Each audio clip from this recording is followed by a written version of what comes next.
What is up, everybody? I'm George Mossey. I'm here with my co-host, Marshana Dahlia. 90 Day Fiance, Before the 90 Days, Season 5. We're on episode 15. There's one more episode and a tell-all, both airing on the same night. I'm very excited, but a lot happened last night. There was a lot. There was a lot of drama at the Oscars, and there was a lot of drama on 90 Day Fiance. If you were looking for drama, last night was where you were going to find it. So let's talk about Geno and Jasmine. So Geno has rented Jasmine her own apartment because she had an issue with her roommate. And I kind of feel like it's the least that he can do since he did post her news to his ex, who's threatening to post it online. I mean, I know that's not fair, but it's the least that he could do, right? And then Geno drops a bomb on us last night and says that he has $650,000 in stocks. And this man dresses like a homeless person. So, and he refused to buy new clothes. He bought her a $270 engagement ring. So now I'm wondering, and now he wants her to sign a prenup. I'm wondering what his intentions are. You know, Geno might be a miser, people who have the means, but don't necessarily want to spend the money. However, I support him being conservative in how he spends his money because he has no current income, right? So even if you might be worth $650,000, and that may sound like a lot of money, it isn't when you are over 50 and you are closer to retirement and your working years are going to be behind you. $650,000 is not enough for him through retirement, assuming he retire at 65.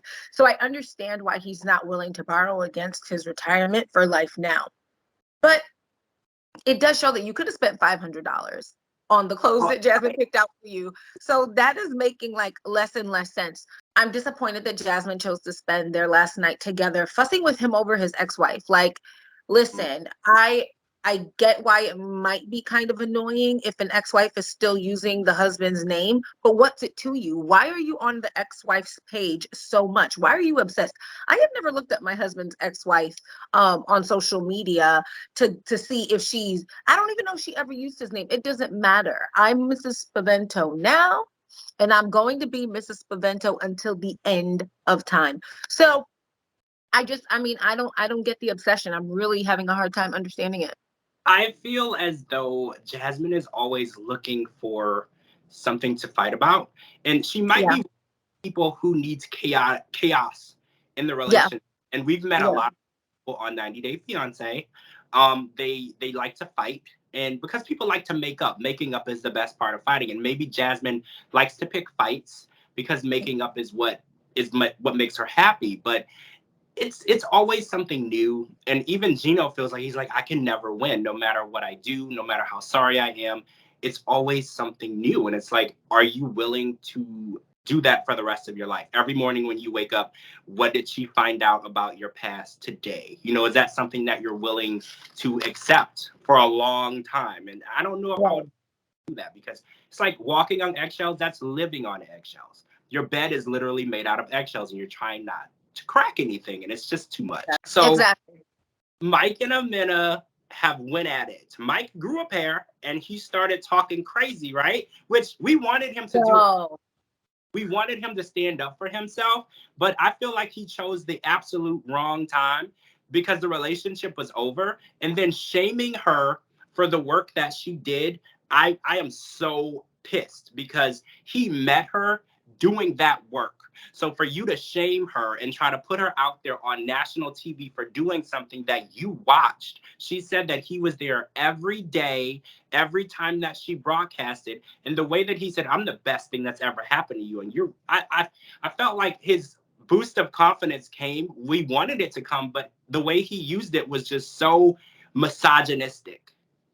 I don't see it as Mike standing up for himself. I don't see it as, oh, he finally grew a pair. I don't see it as anything. I see it as a desperate attempt of a little boy whose feelings are hurt, who cannot handle the truth, who cannot be mature about things, who now then lashes out. This was lashing out. He was digging his heels in. I pay the rent in this house, so I'm staying. And you know what? I applaud him in it. And y'all didn't agree with me all the time when I would be like, I'm Team Jimena, I'm Team Jimena, I'm Team Jimena. But last night on the Twitter, you all finally came over to my side, because for me, I just feel like, to your point, he met her doing that work. And the reason why he began giving her money was to retire her from that work, because he did not want her meeting someone else much the way that she met him. So he gave her the money as a means to control the way that she earns income. So when he was like, what are you going to go back to doing, like that adult work? Because he pretty much felt like maybe she had no options. She has to take me as I am. And she was like, what's wrong with that? Like, I met you doing that. Like, come on. He is such a hypocrite. He's actually controlling and borderline abusive, like trying to use the kids, like, oh my God, I want to say goodbye to kids. She's like, I don't want you saying goodbye to my kids. I need you gone. She really kept her composure, I think. And I'm glad that the cousin or the sister or whoever that was kind of clarified, like, she didn't call you stupid. She said, this is stupid. Like, Mike was digging his heels in, and he kept saying, every time he would go back and say, when we work out our differences, and she's like, no, no more, no, there's no, it's like, literally, Mike, I have called you an incel, and I'm right. You are an incel. You're involuntarily celibate, and that's why you were in a webcam room every day. You were there every single day because you couldn't find a woman who was willing to have sex with you. You knew you had to pay for it. I hate to say it, but that's what you did. And when she's saying even the money is no longer worth it, take what you came with. You want to take it. I'll work. I'll earn my own. I'll even pay for you to stay in a hotel. I just want it done. And he can't let go. This season, we've seen a lot of men not taking no as an answer. And we have to remember, women have the right to decide who they want to be with, who they want in their home, who they spend time with. And if you've done something for them, or if you've spent time with them, or if you've talked to them, that does not earn you their companionship. They still can decide when it's over or when it's not. And I've seen that this season, and it's kind of scary, because to know that women can't be safe. They can't say, leave my house, it's over, and a man refuses. That is very terrifying, to know that she can't even feel safe in her own home with her children because this man refuses to leave. If a woman says it's over, guys, it's over. You have to leave. She does not want to be with you. You can't pay her to be with you. You can't convince her to be with you. You can't ask her parents to tell you to be with you. You need to go. So let's talk about Memphis, right? So Memphis and Hamza get married, which I lost the bet, obviously, because I said they were never going to make it. They did get married, and that's not what was interesting. So when she got married, she had been there for 2 weeks in Tunisia. So during the honeymoon, she said that she was 3 weeks pregnant. And everybody on Twitter is like raising their eyebrows, because they're like, is this enough time for this timeline to be accurate? And when I thought about it, I was like, well, she planned the trip. It was for 21 days. So if she's 21 days pregnant, that would mean she's been there for the entire 3 weeks, and she's leaving that day, and she wasn't leaving that day. So it makes us wonder what's going on. It's very possible that she is pregnant. She is a nurse practitioner. Maybe she can determine exact dates, because I know pregnancy tests don't give you exact dates. You would have to go to a doctor, but she is a doctor. So everyone is just very skeptical. I just want to give everybody some math on pregnancy and the female menstrual cycle. When a woman is fertile, assuming she has a 28-day cycle, right? That's the average cycle. Some women have longer or shorter cycles. A woman's cycle may vary. When you're fertile, right, which is somewhere around like the middle part of your cycle, right? Your menstrual cycle would have ended, you've had a few days, and then you have a fertility window. You're going to get pregnant if you're having sex during that fertility window. You're usually at that point about 2 weeks from expecting your next menstrual cycle. Oh, okay. Okay, so you get pregnant here, but you've got about 2 weeks. Now, some of these pregnancy tests can detect a pregnancy up to 5 days before you even miss your next period. So you can learn about a pregnancy. If you've been pregnant before, like Memphis has, she probably could tell really early the signs of her pregnancy. Like she said, she was experiencing fatigue and tiredness. That's very common in the first trimester. Now, once you discover that you are pregnant, even though you got pregnant in the middle of your cycle, you got pregnant here, your period's here, your previous period was there, they consider you to be pregnant. When you go to the doctor, they're going to tell you that you were pregnant, and they count your pregnancy in weeks from the first day of your last period. It's confusing because everybody knows you were not pregnant on the first day of your last period. But if you go to the doctor on March, I'm gonna tell my own story. If you go to the doctor on March 10th and they say that you're pregnant, when was the date of your last period? February 6th was when my last period started. They considered me to be pregnant as of February 6th. And at that point, I was 5 weeks pregnant, even though I know I got pregnant on February 15th, the day after the day after Valentine's Day. That's a long lesson, but being 3 weeks pregnant doesn't mean you got pregnant 3 weeks ago. You probably got pregnant like a week and a half, 10 days ago, but according to the calendar that they would consider you pregnant, because she's in the medical profession, she would know, they would consider you to be 3 weeks pregnant. If that makes sense. Probably doesn't. I mean, it opens the information up, because when we were doing the math, we thought you would have had to have arrived pregnant. That was how we looked.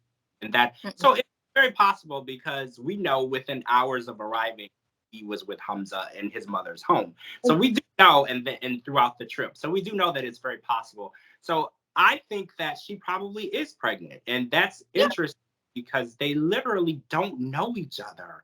She's literally there 3 weeks. I mean, they're married, but are they really married, like, mentally? Because they don't know anything about each other. They can't even understand each other without a translator app. How will you raise a child when you can't communicate with each other? I mean, they have their challenges laid out ahead of them, and a baby always changes the game in any relationship dynamic, and they live in a different country, and they don't really know each other, and they haven't spent much physical time together. But my husband had the same questions that everybody else did, and he's sitting there scratching his head like, but how could she be 3 weeks pregnant? I'm like, do the math. You are not, when you find out you're pregnant, you're probably 4, maybe 5 weeks pregnant. When you find out that you're pregnant and you're only 3 weeks pregnant, you were quick. You probably haven't even missed your next period yet. You woke up one day, you said, oh, I know this feeling. I'm tired. Let me go get a pregnancy test. These pregnancy tests, these over-the-counter pregnancy tests, these Clearblue Easies, these EPTs, and it tells you right on the box, can detect the pregnancy up to 5 days before a missed period. It's possible. That's his baby. I saw the internet. I know what y'all thought, but that's his baby. You could leave a trip pregnant, 3 weeks pregnant, even though you got there 2 weeks ago. It can happen because of the way they consider you to be pregnant. I know I got pregnant on February 15th, but they telling me I've been pregnant since February 6th. And the reason why they do this, sorry, one last bit. I know it's not a science lesson that you guys signed up for today. But the reason why they do this is because they say it's impossible to pinpoint the moment of conception. Keep in mind, a fertilized egg, an egg meeting a sperm, does not mean you are pregnant, okay? You are only pregnant once that fertilized egg makes its way down and it implants into your uterus, to your uterine lining. So because they cannot pinpoint the exact moment that the fertilized egg implanted into your uterine lining, they consider you pregnant from the first day of your last period. It's stupid. It don't make no sense. But that's what they do. Well, in that case, we want to congratulate Memphis on her pregnancy. We know internet that she gave birth in November. So congratulations to her. And I can't wait to see the tell-all and see where they stand, because we know they're married, but are they still together? That's what we want to know. Same with Geno and Jasmine. We kind of know they might get a minute together, so we don't really need to know that. All right, guys, that's it for part 1. We're going to come back to part 2 and talk about Ben and Mahogany and the rest of the couples. Obviously, Ella and Johnny were absent from the season and the episode again. We will see them at the tell-all. I assume nothing has changed. I'm George Mossey. This is my co-host, Marshana Dahlia, and we will talk to you all really soon.